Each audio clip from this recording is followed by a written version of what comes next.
Hello everyone, we are with Ms. Stephanie Draper today, Chief Executive of Bond, for another amazing episode of WHF Talks.Live. We will be discussing Bond's recent activities in the pandemic time and also the hot question at the moment, the impact of DFID and FCO merger. Welcome, Stephanie. Hi, great to be here. Thank you. We are very pleased to welcome you here today, and we look forward to hearing your thoughts on the activities of Bond, as well as I mentioned, FCO and DFID merger. Let's start with Bond, first of all. The mission of Bond highlights the importance of networking in its work. Can you provide any examples of successful networking between your member, and what challenges do you expect civil society organizations to face in this area going forward in the times of COVID-19? Wow, that's a big question, Farai. Bond is the network for international development actors in the UK, and we do that in a number of different ways. So sometimes we come together around a particular issue that needs resolving. So the big one in previous years has been around safeguarding and eradicating any bullying or harassment or sexual abuse in the sector. And I think the results we've seen and the progress we've made, that's a journey, has been really significant. But in Bond we have a range of groups and a range of different ways that people come together. So just this morning I was working with the team talking to our CEOs about how to move forward on being actively anti-racist as a sector. That's going to be that, and the need to look at decolonializing our strategies is going to be big and significant in coming years, months and years. But also we have a humanitarian working group looking at how do you protect international humanitarian laws, how do you make sure that humanitarian response continues to be independent. So that's very policy focused, and we have groups on how do you do the best in terms of knowledge management and monitoring and evaluation. And so there's a whole range of things, but where it really works is when we're coming together on in a space where we want to create real change for the sector or in a wider policy environment. That's amazing. To summarize, Bond's mission is connect, strengthen, and champion a dynamic network of diverse civil society organizations. And part of the work in this involves strengthening organizations to be more impactful and sustainable. What kind of training and resources do you provide to organizations to enable them to have an impact? Yeah, so we're actually sort of in the process of refining what we do, and we focus on three things. So the first is about shaping the policy environment in and through the UK. The second is around how do we help the sector to respond to the changes that it is experiencing, some of which I've touched on. And the third is about being a vibrant network where the sector comes together to be more than the sum of its parts. And part of that is about individual organisations being really strong.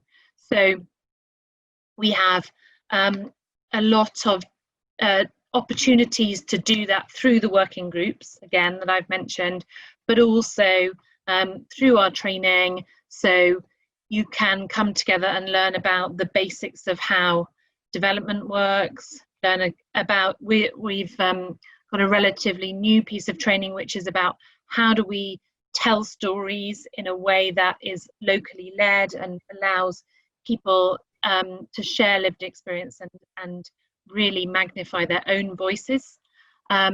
We also do a range of regular training around accessing funds and how you validate performance and build evidence-based monitoring and evaluation and learning systems. So lots of range of different sorts of programs which are all about how can we be the best we can be as organizations. On top of that, we have a funding work stream that is now looking at how do you diversify your business models, We're doing some thinking around mergers and acquisitions, how you respond strategically to some of the funding pressures that are created by the pandemic, but also are sort of ongoing within the sector. So lots of areas of support, which is all about enabling us to get to the best development outcomes so that we do make progress in this decade of delivery. Definitely. One example of the work done by Bond as part of its COVID-19 response includes gathering insights on COVID-19's impact on developing countries and shaping a policy response to short and longer term concerns. How has your policy response been shaped so far, and what are the short and long term concerns you're responding to? Yes, that's also a really good question. I think what we've found from our work on COVID is that in the short term, it was very much around what's the immediate response? How do we repatriate people? How do we make sure that we're able to deliver work on the ground? How do humanitarians get the access that they need, as well as in some of the HQs, how do we moving on to Zoom and all of that? But now how it is panning out is very much around, I think we're seeing it as a sort of crisis on 3 levels. So there's the health and humanitarian response. So it's very much a health crisis. And that has been very focused on how do you get things like preventative healthcare systems really working. So big focus on wash and hand washing and sanitation, all of that side of things. Alongside universal access to vaccines when they come through. The UK is funding quite a lot of that research, and also the side of things that really underlie the root causes of challenges within health systems. So how do we use this as a way to point towards greater health system strengthening, so the resources and resilience is there when you need it? And I think that this pandemic has been really illustrative of the fact that big global challenges are global, and that the pandemic does not end until all health systems are able to cope with it. And so it has the potential to be unifying and galvanizing from that perspective. But the second crisis, and actually the more profound crisis that we're seeing in the places where our members work, is around the economic crisis and the fact that people are not able to leave their homes to get access to food and nutrition, and that we're not seeing as many strategies that focus on leave no one behind. So focus on how do we support the most marginalized first, because that would then underpin an overall response that is just and fair. So that's kind of the economic side of things is a big focus now, and looking for sustained support for things like cash transfers, looking at how do you make sure that livelihood support focuses on small and medium-sized enterprises and the informal sector, which is so key for so many. And then there's the rights crisis, which is some of the loss of civil society, of protections for human rights, access to media freedoms and good information, alongside supporting sort of ongoing governance. So the need to really focus down on maintaining those protections and keeping civil society able to operate even in constrained situations. And then finally, there's this sense that we need to build back better, to coin a phrase. And so how do we do that in a way that gets the root causes of problems, builds resilience, addresses some of the kind of more systemic challenges we face, and also responds to up and coming, or actually challenges that are right here, right now in many countries, like climate change and environmental degradation. So yeah, so that's so what we've done with that is put together a plan, which is a sort of proposal to what is currently DFID, around what is a coherent response to that. So how do we respond to the now? So we're protecting health systems and rights and economies immediately, but also building up to longer term protections into the future. And we're having regular conversations with them around that through a series of working groups, which I think are working and moving forward in what is a very complex space. Yeah, thanks for the great explanation, and we have been following the great work that Bond has been doing, as well as your members. So we should really thank you as part of the humanitarian community. You're doing a great job there.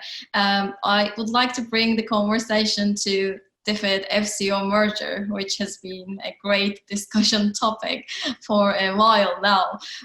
In a recent article published on Bond, 3 priorities were outlined as essential for the recent news of the DFID and FCO merge. What are the primary challenges to ensure that priorities are realized, and what are the challenges in the main scope?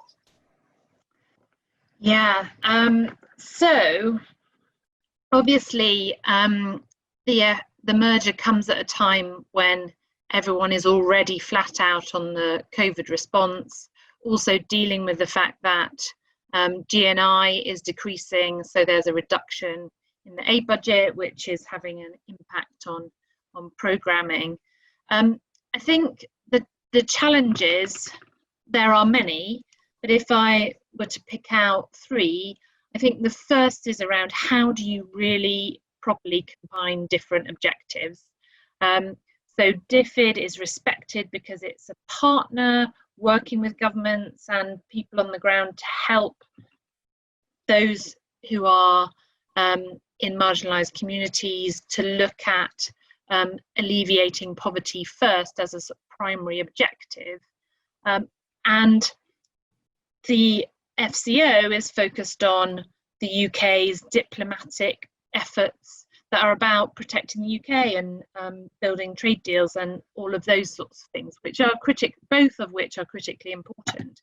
But bringing those together is quite challenging from a shared objective perspective, and also from the point of view of cultural differences. So that is sort of a major challenge that the new department needs to focus on.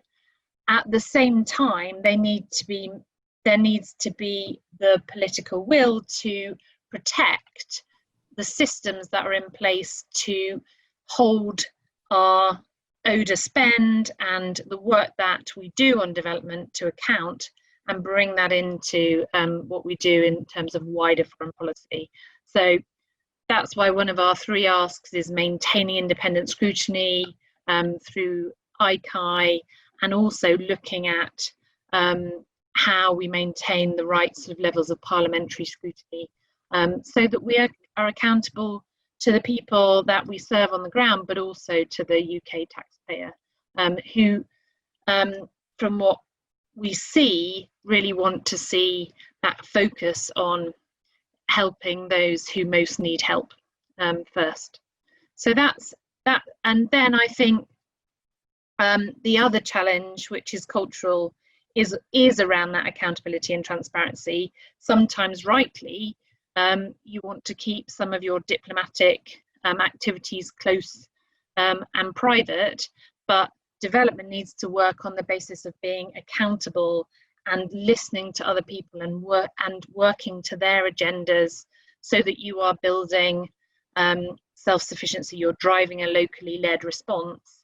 How do you reconcile that with the need for greater transparency? So I've conflated 2 things a little bit there, but essentially we need the same level of transparency in the new department that we have had in DFID previously. And then finally, I think there's the risk around expertise and experience. We have an amazing group of people in DFID, and I hope that when DFID closes its doors on Friday, they'll be able to recognise and celebrate their successes around that. That expertise needs to be reflected in the highest echelons of government. So we're looking for a chief secretary for development, so that there is a voice at cabinet and on the National Security Committee. And at the same time, the culture and the way that the new organisation evolves needs to be reflecting a balance between diplomatic expertise and development expertise, and recognising that both of those are real deep skills based on a lot of experience. And if those can be brought together, then there are then opportunities, even if this merger is less than ideal. Yeah, as speaking about transparency, 2028 Transparency Index rated DFID as very good, and it's renowned for its world-class knowledge and expertise, really. And DFID has also been very well regarded and respected all around the world for the work produced. What makes DFID so respectful and respectable as a department, and how should the government ensure that its high standards are kept? Well, I think that expertise and experience is critical. I think maintaining scrutiny and accountability is also critical. There's that focus on development outcomes and being evidence-based, so actually looking at what works, not what is popular. And doing that by engaging and drawing on expertise from civil society, from local actors, from local governments, from INGOs, from people who really do know situations on the ground is really key. And so those are some of the nuggets of what we need to be looking for. I think then there are a few more specific areas that, from a humanitarian perspective, that we would want to be focusing on. So we need to maintain clear separation of political and humanitarian objectives, so that humanitarian principles are maintained, and also that separation to keep frontline humanitarian workers safe and independent is going to be really key. But at the same time, there's an opportunity to be leveraging diplomatic efforts to get access in the way that they have been recently in Yemen. So there are some opportunities too. But the essence is we need to maintain expertise. We need to maintain independent scrutiny. We need to maintain a commitment to alleviating poverty and addressing sustainable development and achieving sustainable development outcomes as the central organising force for the new strategy. And all of that needs to be underpinned by existing commitments to aid rules and OECD-DAC, and sustained commitment to some of the focus areas like fragile states and least developed countries. Yeah, that's great. In some of your previous work, you have been involved in bringing sectors together, as well as being instrumental in creating cross-sector initiatives between government, NGO, and businesses. From your experience, what steps do you think could give the merger a chance to be effective and deliver value in the work done? Yeah, so I think from my experience, there are 2-3 things that they need to be thinking really hard about. The first is the strategy and having a clear shared sense of direction. And we think the Sustainable Development Goals provide a really good framework for that. But having that shared strategy is going to be key, and resolving some of the tensions within that strategy. So with the perpetuating, we are selling arms to one country and providing humanitarian aid in another. How do we resolve some of those things so that we have policy coherence, which is one of the promises of the new department? I think at the same time, we need to recognise that bringing organisations together to effectively deliver work takes time, and building those relationships takes time. The department need to be able to sit down together and build trusted relationships at a time when they don't really have any time, because they're cracking through the integrated review, they're dealing with a COVID pandemic, they're building up to big moments for the UK in terms of G7 and COP26, and being ready for those is really key. So the complex situation of balancing the time to really build relationships that's going to make them effective in D7 and the COP, to name but two, will be critical. And then the final thing is about strong, resilient organisations are based on diversity of thinking. So having a diverse leadership team, having access to different voices, having good engagement strategies that draw in a range of views, not just from our members, but from business and others, is also going to be a key strength for the new department, and hopefully can accelerate some of that knowledge transfer from the development sector to the diplomats. And I'm sure that there are others who can do that the other way round. I think if ever there was a time when focusing on people and culture was critical, now is that. So yeah, strategy and culture are the things they need to really pay attention to, and getting a balance between development and diplomacy, which we haven't seen in the kind of initial leadership team. So it's great that it's a diverse team, and they look like a really strong group of people, but there are only two from DFID and one with really sort of deep development expertise. So need to keep working on that side of things. You mentioned about the pandemic build up to COP26. The agenda is quite full. What do you think about the timing of this merger, and what kind of impact do you expect on your members? Well, it's not great timing. I think these things are better if they are not rushed. Clearly there is a lot to be done. It is, so just look at both G7 and the COP. Now that it's moved, G7 is a real sort of precursor to the diplomatic efforts we need to see really ambitious national strategies from a climate perspective, and better financial flows to climate adaptation and mitigation. I think it's hard to undersell how significant COP26 is from a planetary challenges perspective, and the opportunity that the UK has to really shape and drive that ambition.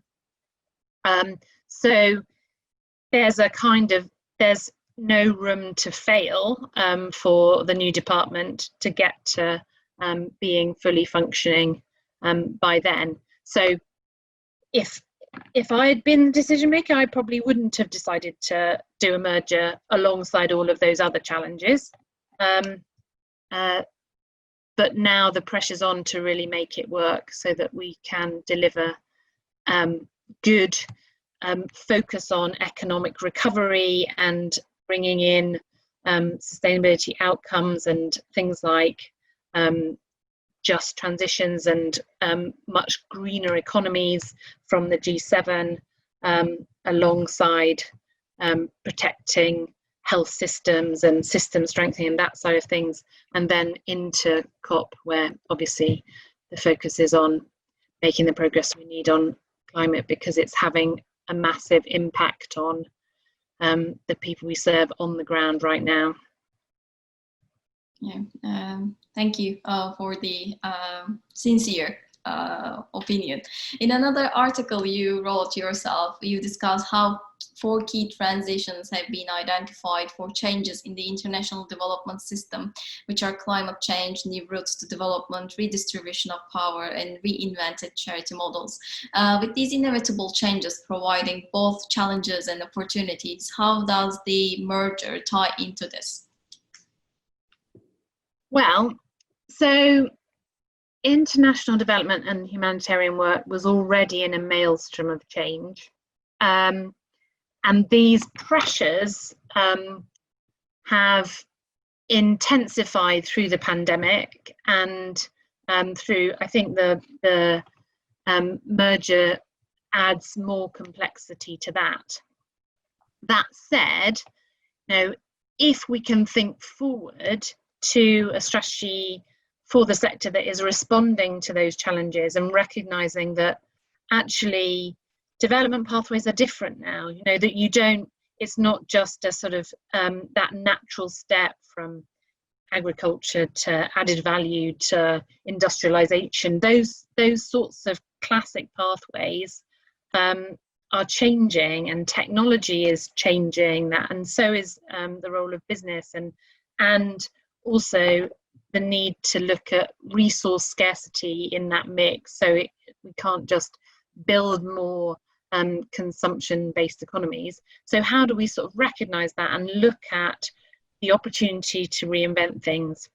The same is true in terms of shifting the power and moving to more locally led approach, where local people are making decisions about their own futures, and then at the same time making sure that supporting the building of resilient systems that respond to the climate and environmental crisis. So there's this moment of intense change which will come in waves, but does the merger give us an opportunity to say, as a sector, that we need to rethink the way that we're doing things anyway?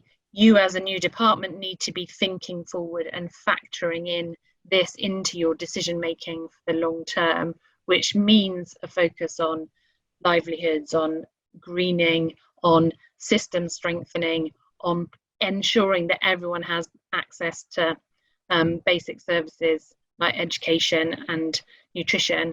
So how can this be an opportunity to actually do some of the rethinking of development that is needed, at the same time as not losing some of the really hard-fought gains that we have around international humanitarian law, rights and freedoms, the commitment to point 7, and that focus on fragile states and leaving no one behind. So it's a tricky balance, but we are in a period of change. What I want to see is that we take some control of that change and really use it to shape the best outcomes for the most marginalized communities in the world. So that's the opportunity.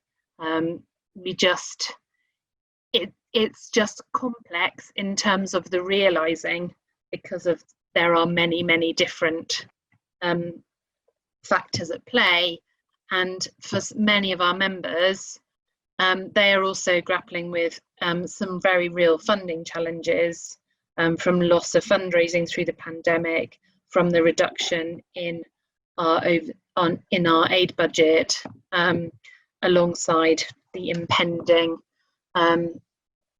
recession, which is driving then greater need for our services on the ground in country. So it's a very tricky time, which could galvanize some of the change that's needed, but that needs to be managed really carefully. Yeah, great. We are on the decade of action, and the UN 75 is on our doorstep. It's fast approaching. We discussed the impact of COVID-19 and DFID FCO merger. What is your message to the audience today that they should pay attention and they should get out of this conversation? Wow. Well,